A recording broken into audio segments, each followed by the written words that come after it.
నేను మీ స్వాతి ఉస్మానియా యూనివర్సిటీ. గౌరవ శాసనసభ్యులు హరీష్ రావు గారు కాళేశ్వరం ప్రాజెక్టు గురించి మనకు స్క్రిప్ట్ వినిపించడం జరిగింది. కాళేశ్వరం అంటే ఏదైతే 3 బ్యారేజ్లు, 15 రిజర్వాయర్లు, 19 సబ్స్టేషన్లు, 21 పంప్ హౌజులు, దాదాపు 200 కిలోమీటర్ల సొరంగ మార్గాలు కావచ్చు, గ్రావిటీ కాల్వలు కావచ్చు, గ్రావిటీ కెనాల్స్ కావచ్చు, 1531 కిలోమీటర్ల గ్రావిటీ కాల్వలు, దాదాపు 530 మీటర్లు ఎత్తిపోయగల సామర్థ్యం గలది, 141 టీఎంసీల సామర్థ్యం కలిగిన రిజర్వాయర్లు, దాదాపు 240 నీటిని వినియోగించుకోగల సామర్థ్యం. కాళేశ్వరం అంటే ఒక వ్యవస్థ. కాళేశ్వరం ప్రాజెక్ట్ వ్యవస్థ అంటే ఇది. ఇందులో ఇంత పెద్ద ప్రాజెక్టులో భాగమైనటువంటి ఒక మేడిగడ్డ బ్యారేజ్ కుంగిపోతే దీనిని ఆసరాగా తీసుకొని అధికార పార్టీ కావచ్చు, ఎవరైతే బీఆర్ఎస్ పార్టీని దుమ్మెత్తిపోయాలని అనుకుంటున్నారో వాళ్ళందరూ దీనిని ఆసరాగా చేసుకొని అదొక్కటి కుంగిపోతే ప్రాజెక్టు అంతా బాగానే ఉంది కదా, దాన్నెందుకు చూస్తలేరు? కుంగిపోయినటువంటి మేడిగడ్డ బ్యారేజ్నే ఎందుకు చూస్తూ ఉన్నారు? దాన్ని కట్టించండి, నీటిని పంచండి, మేము పంచలేకపోయినాం, మీరు పంచండి అనేటువంటి వ్యాఖ్యలను హరీష్ రావు గారు చేస్తూ ఉన్నారు. హరీష్ రావు గారు, మీరు అన్నట్టు కాళేశ్వరం ప్రాజెక్ట్ అంటే ఒక పెద్ద వ్యవస్థే, దాన్ని మేము కూడా ఒప్పుకుంటాం. కానీ మేడిగడ్డ బ్యారేజ్ అనేది ఒక మానవ నిర్మాణం కాళేశ్వరం ప్రాజెక్ట్ అయితే ఒక గుండెకాయ లాంటిది మేడిగడ్డ బ్యారేజ్. మీ శరీరమైనా మా శరీరమైనా మానవ శరీరంలో దాదాపు 206 ఎముకలు కావచ్చు, 600 పైగా కండరాలు కావచ్చు, 2 చేతులు 2 కాళ్ళు ఉంటాయి ఎవరికైనా.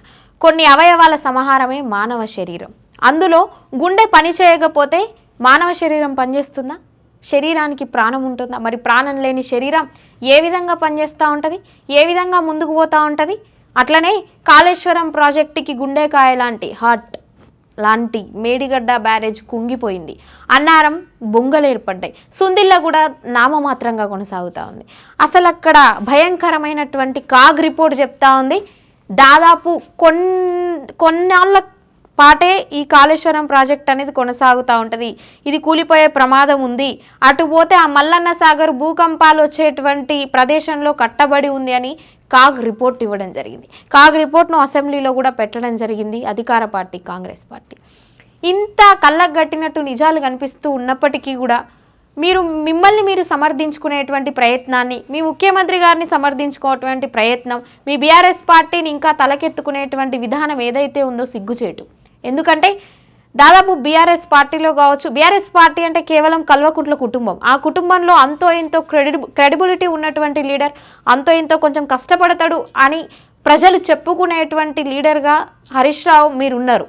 ఉన్నప్పటికీ కూడా మీకు తెలుసు, ఏ ఇంజనీర్ని కూడా బేఖాతరు చేయకుండా నీళ్ళ గురించి నాకే తెలుసు, నదుల గురించి నాకే తెలుసు, తెలంగాణ రాష్ట్రాన్ని సస్యశ్యామలంగా ఏ విధంగా తీర్చిదిద్దాలనేటువంటి విధానం పైన నాకే అవగాహన ఉంది అనేటువంటి చెప్పుకునేటువంటి కేసీఆర్ ఎందుకు కాళేశ్వరం ప్రాజెక్టులు పెట్టినటువంటి ఆ బడ్జెట్ ఏదైతే ఉందో అన్ని కోట్లు బూడిదలో పోసిన పన్నీరు చేసిండు? ఎందుకు ప్రజాధనాన్ని దుర్వినియోగం చేసిండు? దాన్ని చూస్తూ కూడా మీరు ఎందుకు ప్రశ్నించలేకపోయిరు? ప్రశ్నించినటువంటి ప్రతిపక్షాలని అనగదొక్కాలని ఎందుకు చూసిర్రు? ఈరోజు అఖిలపక్షాన్ని కలుపుకొని పోవట్లే అనేటువంటి కేసీఆర్ మాటకు మీరు ఒకసారి ఆత్మ పరిశీలన చేసుకోండి. మీరు ఏ అఖిలపక్షాన్ని కలుపుకొని పోయారు? మీరు ఏ ప్రతిపక్ష లీడర్ని కలుపుకొని పోయారు? మీరు ఏ ప్రతిపక్ష లీడర్ యొక్క అవగాహన, వాళ్ళకు ఉన్నటువంటి అవగాహనను వినియోగించుకున్నారు? ఎక్కడా లేదు. ఎవరయ్యా ప్రతిపక్షం అంటే ఏ 4 తోకలు ఉన్నాయి అనేటువంటి భాషను కూడా వాడడం జరిగింది కేసీఆర్ గారు, మాజీ ముఖ్యమంత్రి. ఇన్ని చేసినప్పుడు కాళేశ్వరం ప్రాజెక్టు పూర్తి స్క్రిప్ట్ చదివి మీరేదో సోషల్ మీడియాలో దానికి సంబంధించినటువంటి బొమ్మలు వేసుకోగానే, ఆ పిక్చర్స్ వేయంగానే నమ్మడానికి ప్రజలంత పిచ్చోళ్ళు కాదు. ఒకవేళ ప్రజలు బొమ్మలు చూసి నమ్మినా కూడా దానిపై అవగాహన ఉన్నటువంటి మేధావులు ఉన్నారు, నిపుణులు ఉన్నారు, చదువుకున్నటువంటి విద్యార్థులు ఉన్నారు ఈరోజు. మరి వాటిని అర్థం చేసుకోలేనంత దిగజారి ఇంకా తెలంగాణ రాష్ట్రంలో మేధావులు అంత స్థితికి ఇంకా రాలేదు. కాబట్టి మీ సోషల్ మీడియాను, మీ యూట్యూబ్ ఛానళ్ళను పెంచుకోవడానికి ఈరోజు ఎవరైతే బీఆర్ఎస్ ప్రభుత్వాన్ని ఇంకా కూడా తలకెత్తుకోవాలని చూసేటువంటి లీడర్లు ఎవరైతే ఉన్నారో మిమ్మల్ని మీరు సమర్థించుకునేటువంటి విధానాన్ని ఇది ఎవరైతే ఈ విషయాలను ఇప్పటికీ కూడా తప్పుపట్టాల్సి వస్తుందేమో, మమ్మల్ని మేము ఎక్కడ తక్కువ చేసుకోవాల్సి వస్తుందో అనేటువంటి ఆలోచనలో ఇంకా కూడా బీఆర్ఎస్ పార్టీ కొనసాగుతూ ఉంది.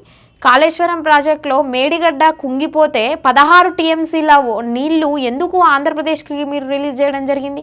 సాక్షాత్తు జగన్మోహన్ రెడ్డి ఏపీ అసెంబ్లీలో చెప్పడం జరిగింది, కేసీఆర్ గారు ఆంధ్రప్రదేశ్కి నీళ్ళు ఇచ్చిరు అని చెప్పి. ఆ వీడియో క్లిప్ని కూడా అసెంబ్లీలో Congress party power point presentation చేయడం జరిగింది అసెంబ్లీ సాక్షిగా. దానికి కూడా నవ్వుకుంటూ ఇంకా మేమేం చేయలే, ఇది కావాలని కాంగ్రెస్ పార్టీ చేస్తూ ఉంది అని చెప్పడంలో అర్థం ఉందంటారా?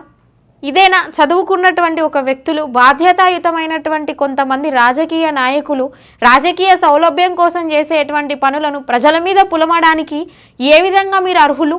ఏ విధంగా మీరు ప్రజాధనాన్ని దుర్వినియోగం చేయగలుగుతూ ఉంటారు? ఈరోజు కాగ్ రిపోర్ట్ చెప్తా ఉంది, అదేదో మీరు చెప్పిన లెక్కలు కాదు, మేము చెప్పిన లెక్కలు కాదు, జనాలు ఇచ్చినటువంటి లెక్కలు కూడా కాదు.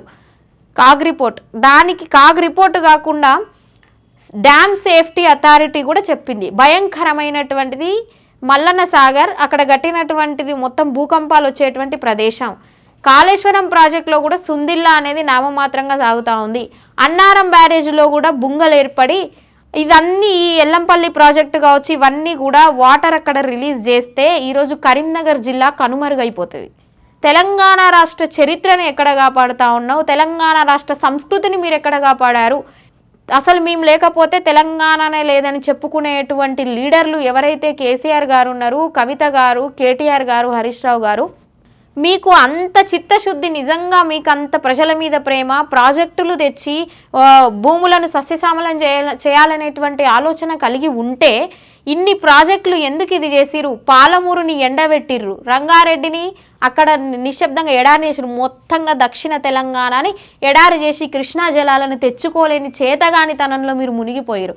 ఆ రోజు సెంట్రల్కి మీరు గవర్నమెంట్ పిలిచినప్పుడు చర్చలకు పోయి ఉంటే నీళ్ళు వచ్చేటి ఏమో, పోలేదు. ఆంధ్ర రాజకీయ నాయకులు పోయిరు, నీళ్లు తెచ్చుకున్నారు. మీరు ఫామ్ హౌస్కి పరిమితమై నాకు తెలిసిన నన్ను మించిన ఇంజనీర్ లేడు, నాకు తెలిసినంత ఎవరికి లేదని చెప్పి తెలంగాణ ప్రజలను బొందబెట్టడానికి తయారై ఈరోజు దక్షిణ తెలంగాణని ఎడారిగా మార్చడానికి అవకాశం ఉన్నటువంటి విధానానికి తీసుకొచ్చినటువంటి పార్టీ అలాంటి ఘనత మీది. మీరు ఇంకా ప్రాజెక్టులను మేము చేసినామని చెప్తారు. ఎస్ఎల్బీసీ నల్లగొండ జిల్లా ప్రజలకు ద్రోహం చేసి ఎస్ఎల్బీసీ ప్రాజెక్టును ఇంతవరకు కట్టిన దాఖలాలు లేవు. కట్టినటువంటిది కూడా పూర్తయినటువంటి విషయం లేదు. ప్రజలందరికీ కూడా అవగాహన ఉన్నటువంటి ప్రాజెక్టులే ఇవన్నీ. తెలంగాణ రాష్ట్రంలో ఏ మూలకి ఏది కడితే ఎక్కడి నుంచి వాటర్ ఎట్లా నిల్వ ఉంచుతాం, ఎక్కడి నుంచి ఎటు తీసుకురావాలి, ఎక్కడి నుంచి ఎన్ని కిలోమీటర్ల సొరంగ మార్గాలు ఉండాలి, ఎన్ని గ్రావిటీ కెనాళ్ళు ఉండాలి, ఎన్ని ఎత్తిపోతల పథకాలు ఉండాలి, ఇవన్నీ నాకే తెలుసు అని చెప్పుకుంటున్నటువంటి కేసీఆర్ ఎక్కడ పోయింది నీ తెలివితేటలు? ఏడవైన ఇంజనీర్లను పక్కకు నెట్టి నేనే ఇంజనీర్ అని చెప్పుకున్నటువంటి కాళేశ్వరం ప్రాజెక్ట్ ఇసుక నేల మీద నాకు కట్టేది ఎవరయ్యా? నీకు చదువు చెప్పింది ఎవరు? ఇదా ఇంజనీరింగ్ అనేది? ఎక్కడ నేర్చుకున్నావు? ఇన్ని చేసి కూడా, ఇన్ని తప్పులు చేసి కూడా, అన్ని అప్పులు తెచ్చి కూడా ఈరోజు రెవెన్యూ మిగిలి ఉన్నటువంటి తెలంగాణ రాష్ట్రాన్ని అప్పుల కుప్ప, అప్పుల రాష్ట్రంగా మలిచినటువంటి ఘనత ఉన్నటువంటి మీరు అసెంబ్లీలో ఈరోజు ప్రాజెక్టుల గురించి అధికార పార్టీని నిలదీస్తా ఉన్నారు. చూడండి, ఇది ఇక్కడ ప్రజలకి ఒక విధానమైనటువంటి ఆలోచన వాళ్ళకు వస్తూ ఉన్నది. నిజంగా బీఆర్ఎస్ పార్టీకి చిత్తశుద్ధి ఉంటే ఈ ప్రాజెక్టులన్నీ ఏం చేసిరు? ఎందుకు ఆంధ్రాకు నీళ్ళు వదులుతూ ఉన్నారు? మీకు జగన్మోహన్ రెడ్డి గారికి జరిగినటువంటి లోపాయకార ఒప్పందం ఏమిటి? మీకు ఉన్నటువంటి రాజకీయ సౌలభ్యం కోసం తెలంగాణ రాష్ట్రాన్ని ఇంకా ఎన్ని రోజులు తాకట్టు పెడదామని చూస్తూ ఉన్నారు? ఆంధ్రప్రదేశ్ నుంచి విడిపోయినటువంటి నినాదం ఏంటిది? నీళ్లు, నిధులు, నియామకాలు, తెలంగాణ స్వరాష్ట్రాన్ని మేము సాధించుకోవాలని చెప్పుకున్నాం. మళ్ళీ అయ్యే నీళ్ళని తీసుకుపోయి వాళ్ళ కాళ్ళ కాడ పెడుతున్నారు. దేనికి కేసీఆర్? నిన్ను నమ్ముకొని మేము తెలంగాణ రాష్ట్రాన్ని తెచ్చుకోలేదు, నువ్వు ముఖ్యమంత్రి అవుతావని కూడా ఎవడు ఊహించలేదు. అందరూ తెచ్చి పెడితే ఏమంటారు అరటి తొక్క ఒలిచిస్తే తిన్నటువంటి విధానాన్ని, అందరూ కష్టపడితే నువ్వు ముఖ్యమంత్రి సీట్లో కూర్చున్నావు. అట్లా అని చెప్పి తెలంగాణ రాష్ట్రాన్ని మొత్తం తీసుకుపోయి తాకట్టు పెట్టేటువంటి హక్కు నీకు లేదు. మొట్టమొదటిసారిగా ఇవన్నీ జరిగినాక కూడా అసెంబ్లీలో ప్రజలకు సమాధానం చెప్పకుండా, అధికార పార్టీకి సమాధానం చెప్పకుండా, కాగిచ్చినటువంటి రిపోర్టు కూడా విలువీయకుండా మీరు ప్రవర్తిస్తూ ఉన్నారు. ఇది ప్రజల తీర్పు అనేది మీకు ఇంకా ముందు కూడా నెగిటివ్గా వచ్చేటువంటి ఛాన్స్ ఖచ్చితంగా ఉంటుంది.